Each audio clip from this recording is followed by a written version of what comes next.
The best cure for cancer, in my opinion, is prevention. The treatment for cancer sometimes is actually worse than the disease that you get.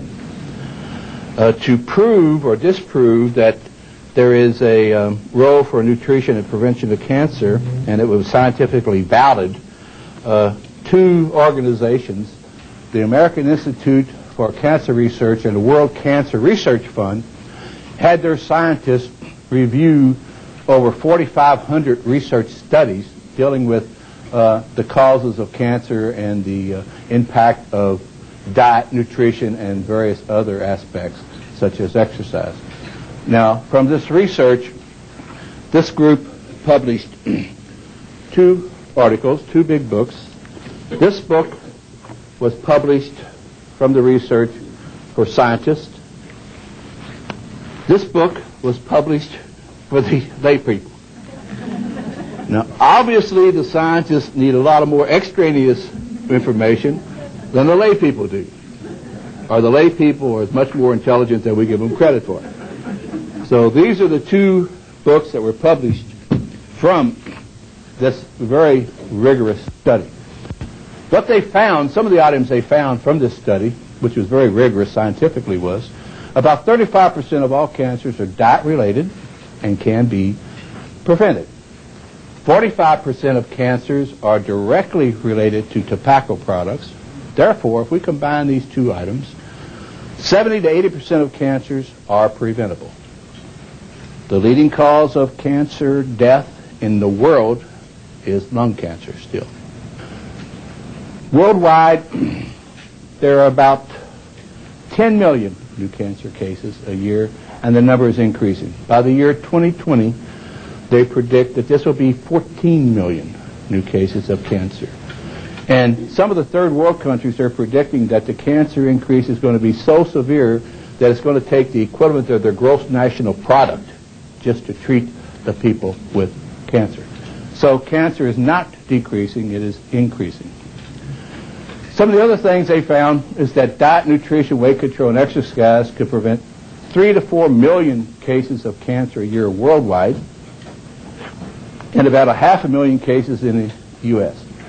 One of the very interesting items I found from this study is that if people only eat 5 or more servings of fruit and vegetables a day, nothing else, just 5 or more fruits or vegetables a day, cancer rates could decline by 20% just by doing this little simple thing. This group made 14 recommendations concerning nutrition cancer, and as I say, they were published in these two books. Now, these recommendations, of course, were made on an average person consuming 2,000 calories a day. These recommendations they made after vigorous scientific study are these. There's about 14 of them. The first one is that they want you to consume a nutritionally adequate and varied diets based on primary foods of plant origin. Now, in the big book, they listed these primary origins as grains, roots, tubers, legumes, and plantains. In this book, they said corn, rice, wheat, beans, peas, potatoes, sweet potatoes, carrots, and bananas. So that's why I read that little book. So, foods of plant and vegetable origin. Now, number 2. Now, we're talking about nutrition in the global aspect. So, avoid being underweight or overweight and limit weight gain during adulthood to 11 pounds, which lets me out, and maintain your body mass index between this level of 21 and 23. They actually are shooting for about 18.5 as a low weight, but they figure that this would be 21 to 23. You can calculate this very easily based on your height, weight, and a factor. The third one is if your occupational activity is low or moderate, or you're sit at your desk all day, or you're a couch potato, you should take 1 hour's brisk walk or similar exercise daily. And in addition, they recommend that you exercise vigorously for a total of 1 hour a week. You're not going to, they say the 1 hour walking is just not going to do it. You got to do some vigorous stuff. Number 4 was you eat 4 to 800 grams or 15 to 30 ounces of 5 or more servings a day of a variety of vegetables or fruits all year round. Don't do it just when it's in season, all year round. And this should provide 7% or more of your total energy. If you look at your lunch tray, you have eaten at a minimum of 5 of the recommended fruits and vegetables right here today. So if you eat here every day, you'll get this. Don't have to worry about it. So on your tray, you got about 5 of these fruits and vegetables a day in various sources. Number 5, a variety of starchy or protein-rich foods of plant origin. Now, you notice they hit plant origin fruits and vegetables about 4 times. So it's very important. All of these 14 things, you're going to see about 4 that are related to plant, fruit, and vegetables. Starchy, protein-rich food of plant origin, minimally processed. Do not process. You know, we take very good wheat, we mill it. Because it's brown, people like it white. They treat it with bleach to make it white. So you remove all the good stuff. It's called processing. And then they fortify it. It means they put all the stuff back that they took out. So, which means it's silly. But so, vegetables and fruits all year round. Provide 45 to 60% of the total energy. This stuff should provide 45 to 60% total energy. And very important, and they hit on this, very important, that you should restrict your refined sugars to less than 10% of your total energy, especially in children. You should restrict the refined sugar. Alcohol consumption is not recommended. However, recognizing that there is some protection for heart for the alcohol, is that if you consume alcohol, limit alcoholic drinks to less than 2 a day for men, which is a beer or a glass of wine or 1 glass of the hard liquor, and 1 for women. Limit intake of red meat, beef, pork, lamb. I notice you're going to say, well, we're eating beef here, but it's the way you cook it. This beef was marinated and stewed or boiled, so you don't have all the carcinogens in it.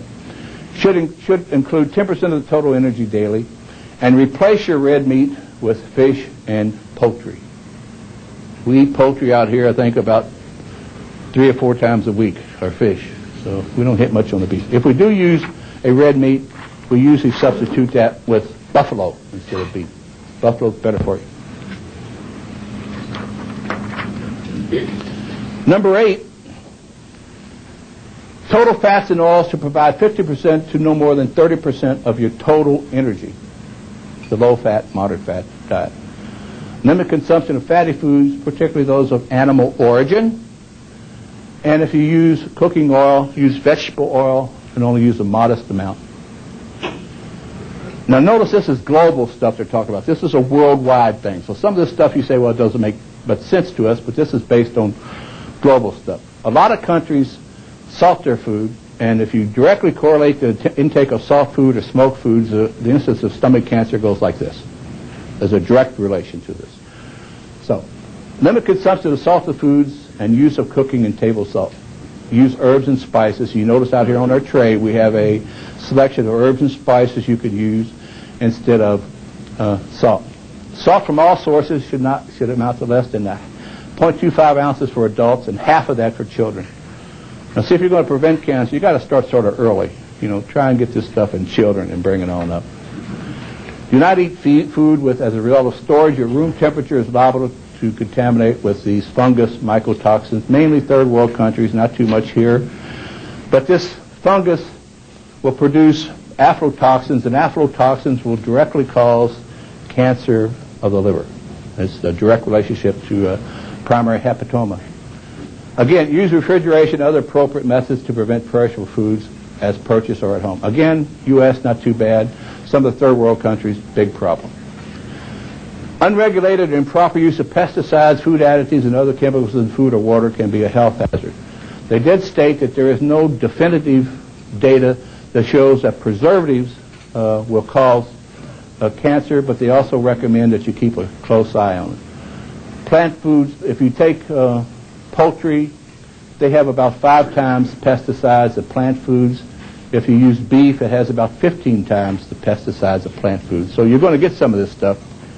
And I thought it was interesting after reading this that looked at another article, and the incidence of cancer rates in farmers is 5 times that of non-farmers. So there's got to be some kind of association with all these chemicals and pesticides and stuff that they use.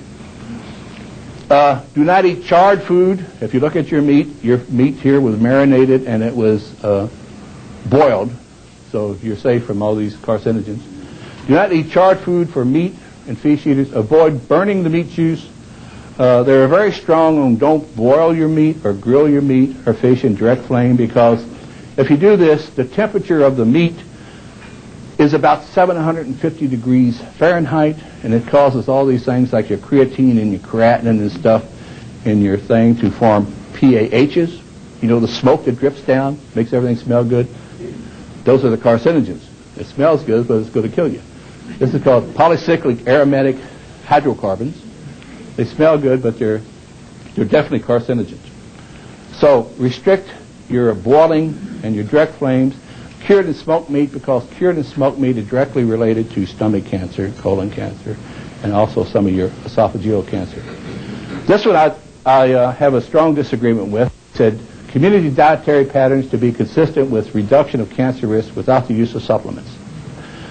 Now keep in mind that your body cannot make vitamins, most of them. Your body cannot make minerals. Your body cannot make 8 essential amino acids. Your body cannot make some of your fatty acids. So if you're not going to do this, where are you going to get them? If you're not eating it, you've got to supplement. So I disagree with this statement somewhat. Do not use smoke or chew tobacco. 45% reduction. And I'd like to close my talk with this last little statement here that I found. Dr. Wiseman suggested that cancer might arise from an error in diet, a great acrimony in the meats and drinks. He advised abstention from salt, sharp, and gross meats. Dr. Wiseman made this statement in 1676. Dr. Wiseman, like the center, I like to feel, was way ahead of his time in the prevention of cancer and nutrition.